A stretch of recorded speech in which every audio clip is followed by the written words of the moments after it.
Once again, it is just unbelievable the guests that we have on the Ortho Show. We bring you Dr. Antonia Chen on this episode. This woman is on a mission. She does not sleep. She is a professor at Harvard Medical School at the Brigham and Women's Hospital. She has literally 300 peer-reviewed articles. She's got 45 books and chapters. She's only been in clinical practice for 7 years.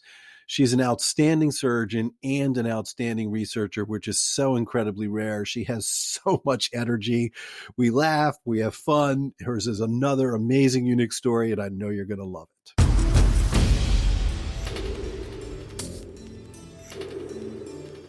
I am really excited. We're taking a little pivot here at the Ortho Show, and we're bringing you now Pitch Pro. We have an amazing group of panelists. Think of it sort of like a Shark Tank for orthopedics.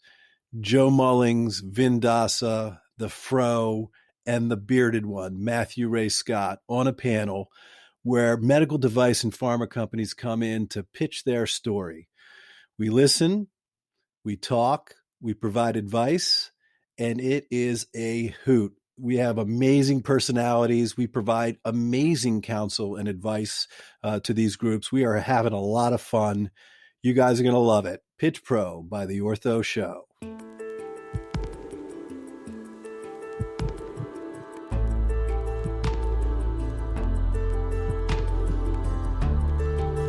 From medical media, this is the Ortho Show.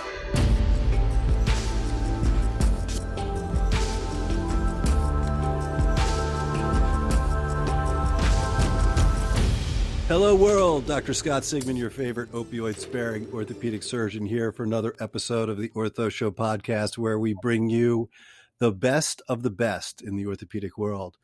We are really excited today to have Dr. Antonia Chen, who's an associate professor of orthopedics at Harvard Medical School, director of research for the Arthroplasty service at Brigham and Women's Hospital, and arguably one of the most sought-after lecturer and presenters in the world of joint replacement at this time. Welcome, Dr. Chen. You're too flattering. Thank you. Oh, no, you deserve it. It's so funny. We always love to give shout-outs here at the Ortho Show. So Dr. Bill Levine is the official fact checker of the Ortho Show, and he listens so we're going to have to be very careful. I know that you just gave Graham rounds at Columbia. I think it was last week, and he was saying wonderful things about how that went for you. So we love the full circle. Well, I'll tell you, Dr. Levine is who we all aspire to be when we grow up. If I could sleep as little as he did, accomplish as much as he did, and still be as energetic and positive as he is, I'd be set for life. He is a mentor for mentors. He really is. He's made such a difference in the world of orthopedics, and I'm so happy to call him dear friend and colleague for sure. So, but no, we're thrilled to have you on. And what we really do here is we really want to get the stories, behind each, orthopedic surgeon that comes on board. So we always, typically like to start from the beginning. So where'd you grow up, and when was it orthopedics, that really seemed to be your desire? So I grew up in Delaware. I was born and raised in Delaware, raised there to middle school, and then went to Virginia for a year and then lived in Jersey. So Jersey for me is home. I'm a Jersey girl. I don't know how to turn left. I turn right instead and make a U-turn and jug handles. I didn't know how to pump gas for the longest time. That's the craziest part. So love the East Coast, always been the East Coaster, but ortho wasn't even a thought in my mind until my first year of medical school. A fun aside is my sister had an ACL reconstructed, and I'm old, so there's a VHS tape of her ACL reconstruction. She brings it home. She goes, "Do you want to watch it?" And I go, "Absolutely not. I have no interest in surgery whatsoever." And then fast forward, I'm interested in orthopedics. Yeah, I mean, it's so funny. I mean, there's so many different ways in which people get there. But so you go to Yale for undergrad in the late 90s, and obviously that must have been an amazing experience. And then you move on to medical school, and I'm looking at your CV here, and I'm like, all right, so it obviously it took her a little extra time to get through medical school. I'm like, why did it take her 6 years? Then I'm like, oh my God, she got her MBA in the middle of medical school. Who does that? What were you thinking? So it was actually an interesting thing. I was going to go into private practice, and I wanted an MBA to learn how to run my own private practice. Well, no one tells you you don't need an MBA to run a private practice. In fact, you probably do a better job without an MBA. So it wasn't popular then. So there was no really joint degree programs then. So they just started it. And if you applied for the MBA, they paid for your MBA. They wouldn't pay for your medical degree, but they paid for MBA. So they had 4 spots and 4 people applied. So guess what? Got it. It's wonderful. I love it. So were you actually doing both at the same time, or did you take 2 years out to get the MBA? How does that work? So it's a neat program because it only added actually 1 year. The other extra year actually took me up to do research. I did basic science research between third and fourth year of med school, but it was between the first and second year of med school, which was smart. The first year you did your medical school, regular stuff, and normally during the summer you do research. Well, they took that time and you started your MBA. You did 1 year of MBA and you had another summer bookended at the end. So it's almost like a 1.5 year, almost 1 3/4 of a year. So you got your 2 year MBA in that time frame. So that's fascinating. So now you're getting your MBA, you're going through medical school, and it's obvious in your pedigree that research is important to you. And it's funny because it usually isn't. For the career path is like, I'm going to be a kick-ass surgeon, or I'm going to go in the lab and do like research type stuff. But it's very rare to find someone that wears both hats. And was that something that was just sort of it was an inner drive for you, or did that find you? How does that take place? So interestingly, I had really no interest in research initially. I did research because everyone told me that once I decided orthopedics, my first year of medical school, I had to do a research project. So like a good little medical student, I went to the chair of ortho and I said, hey, I'm interested in doing orthopedics. And he goes, I'm only allowed to take 2 students. And just last week, 2 students came to me and all the positions are taken. And I go, I'm done. I'm never going to orthopedics because if I don't do research, I'm done. So I got really lucky. Dr. Freddie Tria is a private practice guy actually around the area when I was in New Jersey. And he says, I don't normally work with medical students, but I'll take a chance with you. And so I worked with him. And so when I graduated and when I was applying for residency, everyone now has like 25 papers on their CVs. I had 1 paper with him, and I had 1 paper with the basic science group that I did when I, took that 1 year off between third and fourth year of medical school. So I had 2 papers, and I was happy because that was enough to get me onto a, application process. But I wasn't interested in research at that time. But the bug that Dr. Tria set me on was like, this is fascinating. This is interesting. Now, it was interesting because the topic he had me work on was minimally invasive total knee arthroplasty. And let me tell you, that was very controversial when I was doing my interviews because people either loved it or completely hated it. And I was in the conundrum of it. As a medical student, you just do the research with it. So I showed up in my first year of residency at Pitt. And again, I was told, you got to do research. So I showed up to this research meeting, and they called it a joints research meeting. And I was interested in arthroplasty because of Dr. Tria. And I had to ask one of the senior residents, I go, is this a joints research meeting? As in like, it's a joint group, like you're mixing sports and, foot and ankle and, spine all together? Or is it like joints as an arthroplasty? He looks at me and goes, arthroplasty. So then I show up this meeting and they're like, what do you want to do research on? And I go, I don't know. I just want to do research because that's what I was told to do. And they handed me a project, and the project said the Pittsburgh experience, musculoskeletal infections. And up to then, I really didn't know much about infections at all. And so he goes, here's the data set, go to work. And that's what started it. I started doing research on infection, and that bug has just kicked off. And I can't seem to shake it, even though I keep trying. Oh, we're going to get to your CV because it's unbelievable. I'm like, I had to take 2 nights to be able to read the damn thing. I mean, it was amazing. We'll get there. I don't want to get ahead of ourselves. So you're at Pittsburgh, right? So you get started. You're with some of the greats like Freddie Fu, and I'm sure you went through all the subspecialties of orthopedics. And so were you drawn? I mean, was there a moment you weren't really sure what you wanted to do? And you had great mentors there, obviously. Amazing mentors in a billion different areas. I got to do research actually with a bunch of different people, just because when you're going through different rotations, like, oh, what about this, case report on, pediatric femur fracture? Okay, sounds great. But I was actually really drawn to spine. I love spine surgery. I love that it was open. I had Jim Kang, Bill Donaldson. We had June Lee. And Tim Ward were our spine guys, and they were great. I love the exposures. I loved everything that's about spine. And then I went to clinic. And then I realized I didn't love spine anymore. Yeah, exactly. All the back pain and all of the issues and all that stuff that goes with it. That's too funny. So did you spend some time with Freddie Fu in the sports world as well? I did. Everyone does go to it. And the best thing about Freddie is that he draws you in the best possible way, right? He makes you enjoy sports, even if you don't really love sports. So first, you're sidelined. Like we would cover a lot of the sports team on the weekends and on Friday nights. And sports in Pittsburgh high school football is kind of like Texas high school football. It's a religion, right? So everyone's always there, lights are out, everyone's going there and enjoying it. And so this is the first time that I got to stand sidelines, and it's fun to do that. You kind of get that infectious feeling, kind of like I did for research with Dr. Fu being there, right? He gets excited and animated. He likes to show us all these new things. He would do the zoo, and he would go to the zoo and do ACL exams on animals and things. So it's impressive because, at least from a research perspective, at minimum, he literally has done the entire gamut of everything about one ligament that anyone else could ever done. And on the entire planet. it's amazing.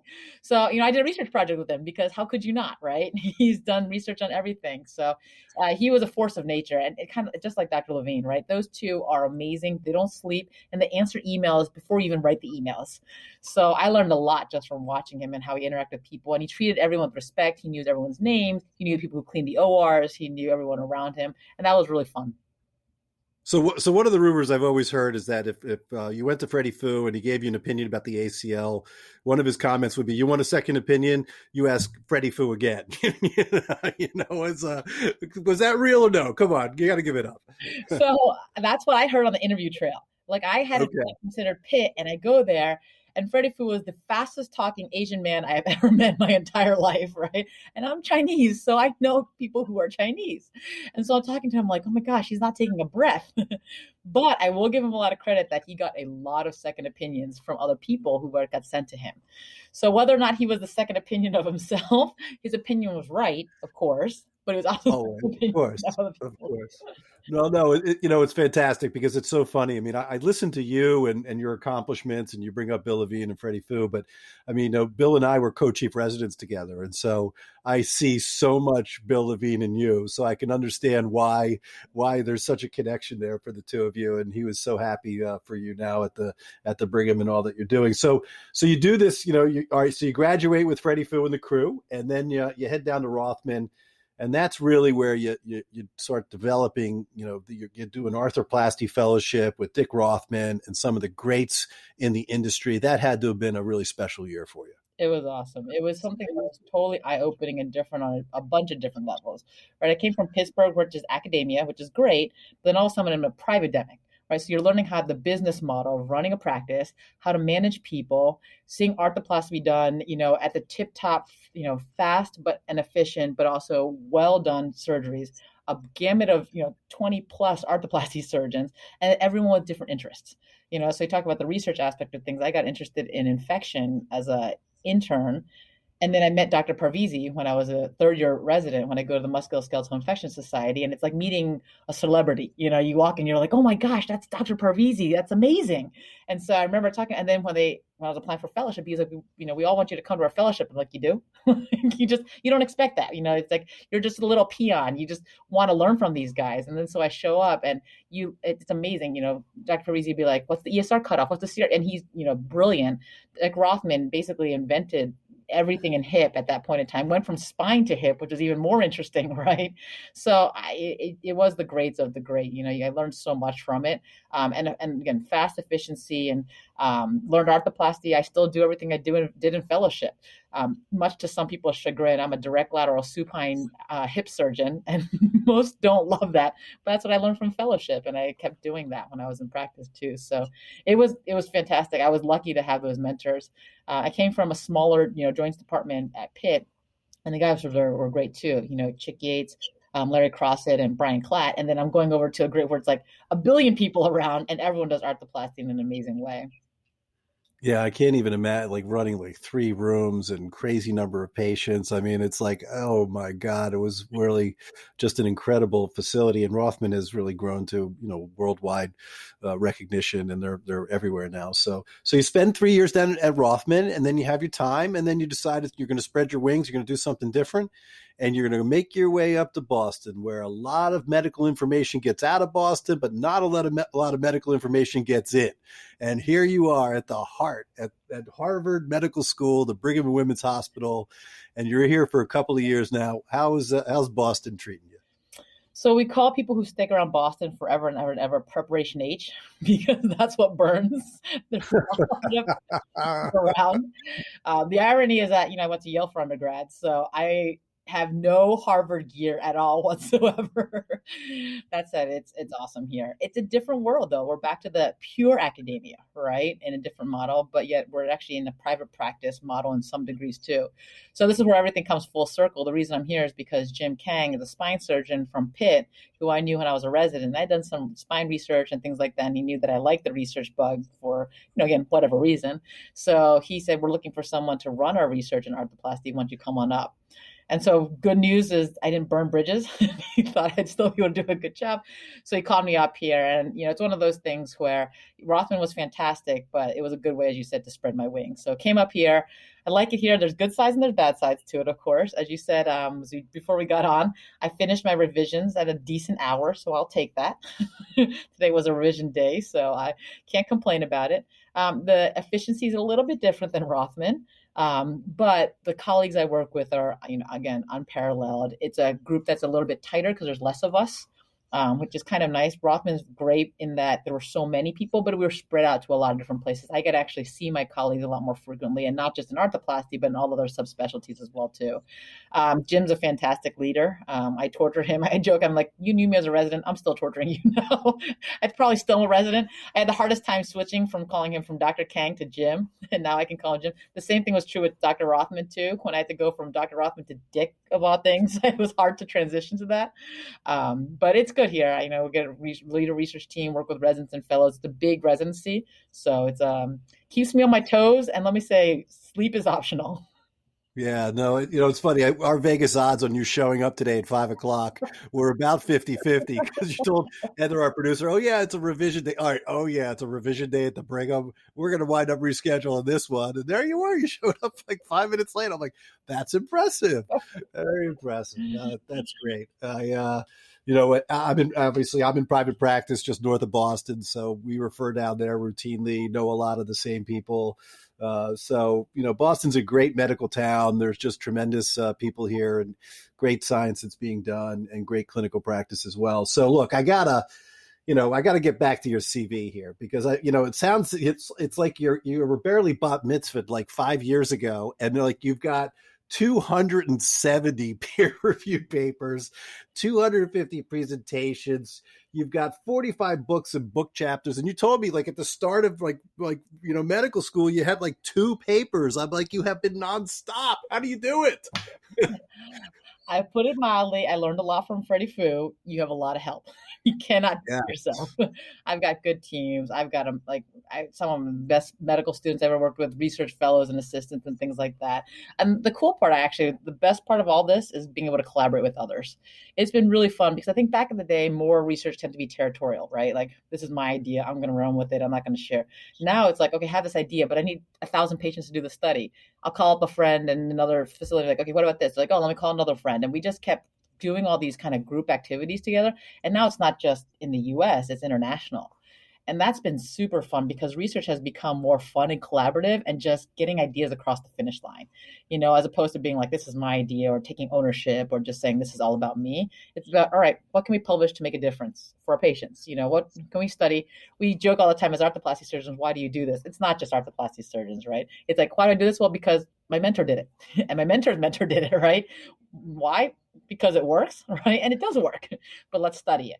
So it's been fun to do so. And again, sleep is optional. And then I always joke, it's kind of like having a baby, which I haven't had yet, but every woman who had a baby, they say they had their baby and there were a ton of pain, right? But then they forget the pain and they do it again. And again, apparently I've done that over 200 times. So that's my fault for not forgetting. Yeah, the human body has an incredible ability to forget pain, right? Otherwise, nobody would be signing up for the surgery stuff, that's for sure. But so all of those college kids and medical students that are in Boston, you better be calling Dr. Chen because she's got lots of work for you. Clearly, there's going to be something that you guys can do to help contribute with her. You're literally only in practice for 7 years, right? 2014 is when you graduated and finished your fellowship. So it really is remarkable, how well you're doing here. So, it's interesting. We talked about this at the start of the podcast, right? Like, how is it that someone can do both things well? How can you be a clinical surgeon, do amazing revision work, and then also be able to do the research? So how much time are you spending taking care of patients, and how much time are you spending in the lab or doing clinical research as well? So that's when I realized you have to say no to something, right? So my goal originally was to hopefully like run a lab and do clinical research and do surgery. And honestly, you can't do it all. So I don't do basic science research. I collaborate with basic scientists, but I don't run my own lab because I can't do that on a daily basis. So I'm 80% clinical, 4 days a week. I'm 2 days OR, 2 days clinic, and then 1 day research. But we all know research is not just one day, nights, weekends, there's 24 hours in a day. so that's how I do it. And I think the key factor is a lot of times it's potential that a researcher can be seen as not a good clinician. So I think it's important as a researcher to do two things. One, make sure you're good clinically, all right? Because you don't want to, if you're not good clinically, then just be a researcher. If you're not a good researcher, then just do clinical, right? Kind of play to your strengths, but don't give up one for the other. That said, also know your limitations. I have amazing colleagues who do revisions that are crazy revisions, right? I may not do the craziest revisions, and I'm okay with that, but I'll do the revisions, I'll do primaries and robotic and things like that, but feel comfortable with what you're doing. Don't just do it to prove it to someone else, So I think that's one of the things that I've learned about myself is say, okay, I don't need to do everything per se, but also be good at it. So I'll stay till 10 o'clock at night doing cases, if I need to get better at it. Or I won't do as much research at a period of time. And so you'll see my research go up and down. During COVID, it went up because no one was operating, right? And then the floodgates opened up and everyone was coming back and you're like, sorry, I'm not going to read that paper for a month and it's okay.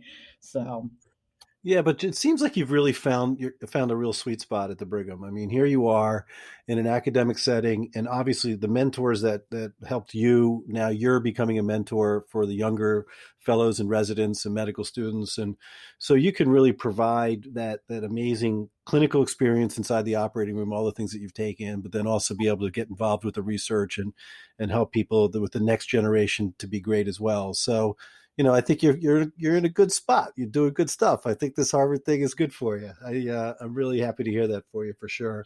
So I thought we'd sort of, as we get closer to the end, I thought we would try to sort of message a little bit. We always joke around, my mother always listens to the show. Hi, Mom.